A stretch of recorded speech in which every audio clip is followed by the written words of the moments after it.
Assalamualaikum warahmatullahi wabarakatuh. Para pemirsa yang dicintai, dimuliakan, dan dirindukan Allah Subhanahu wa Ta'ala, kembali kita berjumpa pada kesempatan ini dengan pembahasan yang mudah-mudahan ada maknanya buat kita semua, yaitu kita akan membahas tentang bersahabat dengan kematian. Kedengarannya aneh, kita diminta bersahabat dengan kematian, padahal sesuatu yang paling kita takuti adalah kematian. Ternyata tidak setiap orang takut terhadap kematian. Hanya orang-orang yang terbebani dosa dan kesalahan. Hanya orang-orang yang terbebani kegelapan masa lampau yang takut akan kematian. Tetapi ternyata ada hamba Allah Subhanahu wa Ta'ala yang begitu cintanya dan begitu kuatnya kedekatan dirinya dengan Allah Subhanahu wa Ta'ala, maka kepasrahannya menenggelamkan ketakutannya terhadap kematian. Bahkan di dalam Al-Quran itu kalau kita simak sebetulnya, ya, kematian itu adalah sesuatu yang sangat pasti. Idza jaa ajaluhum la yastakhiruna sa'atan wa la yastaqdimu. Kalau sudah kematian itu akan datang menjemput satu orang atau satu kaum, tidak bisa ditunda-tunda lagi. Bahkan Rasulullah SAW itu lebih detail lagi, tapi seringkali kita tidak mendalami hadis Nabi ini. Apa kata Rasulullah? Mutu qabla an tamutu, matilah sebelum waktunya kamu mati. Artinya apa? Kita diminta oleh Rasulullah merasakan kematian itu sebelum kita merasakan kematian yang sebenarnya. An-naumu akhul maut, kematian itu adalah saudaranya mati. Belajarlah mati sebelum mati yang sebenarnya. Makanya itu orang yang faham hadis ini, maka dia akan bersungguh-sungguh untuk melatih dirinya untuk mati ketika ia akan tidur. Rasulullah SAW mengatakan bahwa barang siapa yang mengucapkan la ilaha illallah di akhir hayatnya, man qara'a la ilaha illallah fi akhir hayatihi dakhala jannah. Barang siapa yang menghembuskan napas terakhirnya, ya, dan diawali dengan mengucapkan 2 kalimat syahadat, maka itu pasti akan masuk ke dalam surga.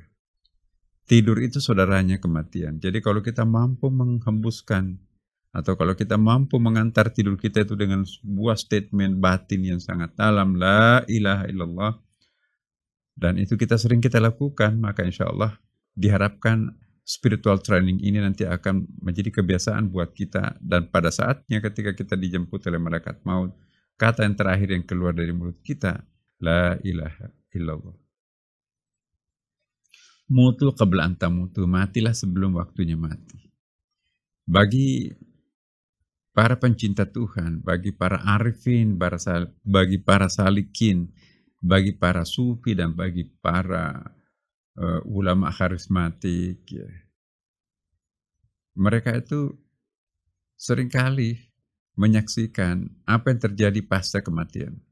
Mereka sudah sering bersahabat dengan orang-orang yang sudah dijemput Allah lebih duluan. Mereka sering komunikasi dengan kehidupan di alam barzah. Di situ ada para nabi, di situ ada para wali, di situ ada para kekasih Allah yang lain. Mereka sudah menyaksikan pemandangan apa yang sedang dirasakan oleh kekasihnya Allah di alam barzah di sana.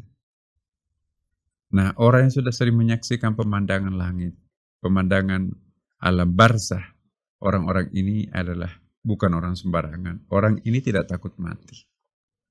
Hidup dan mati bagi mereka itu adalah sama saja. Kenapa? Karena dalam pola hidupnya itu sudah sangat terpatri dengan kehidupan sesudah mati.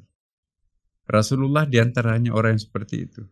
Maka itu Rasulullah pernah bersabda, seandainya kalian tahu apa yang saya tahu, maka kalian pasti akan lebih banyak menangis daripada tertawa.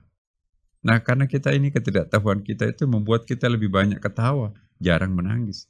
Bahkan berbulan-bulan kita nggak pernah menangis. Nangisnya itu cengeng kepada makhluk. Padahal menangis yang paling istimewa, yang paling tinggi nilainya di mata Allah adalah menangis karena kerinduan terhadap Allah. Menangis karena diderah perasaan masa lampau yang hitam, air mata tobat. Dan menangis karena protes terhadap kebatilan yang ada di sekitarnya. Air mata inilah yang sangat mahal, yang sering di dalam hadis itu disebutkan air mata ini mustahil akan dijilat oleh api neraka. Para pemirsa, kalau orang sudah sampai penerawangannya, pencariannya itu sudah menembus batas atas, maka kita akan mungkin seperti apa yang disampaikan oleh syairnya Jalaluddin Rumi. Kenapa aku harus takut mati dan kenapa kita harus takut mati? Bukankah dulu kita mati sebagai mineral, tumbuh-tumbuhan, lalu kita hidup sebagai tanaman? Ya. Bukankah dulu kita mati sebagai tumbuh-tumbuhan, lalu kita hidup menjadi binatang, hewan? Kenapa kita harus takut mati sebagai hewan? Bukankah dulu kita mati sebagai hewan, lalu kita hidup menjadi manusia seperti sekarang? Lalu kenapa kita harus mati sebagai manusia? Bukankah besok kita akan hidup terbang di sela-sela para malaikat? Artinya sudah malaikat. Lalu kenapa kita harus mati sebagai malaikat? Bukankah nanti selanjutnya kita akan hidup bersama dengan Dia? Jadi sudah masuk menyatu dengan Sang Penciptanya. Jadi bagi orang yang luhur, bagi orang yang sudah diberikan karunia Allah untuk memandang lintas batas alam spiritual karena kebersihan masa lampaunya, istighfarnya, taubatnya sangat intensif, maka orang itu insya Allah akan bisa menyaksikan sesuatu yang sangat mengasyikkan dan memandang dunia ini sangat rendah baginya. Dan pada saat itulah dia akan sampai kepada sebuah kesimpulan seperti tadi.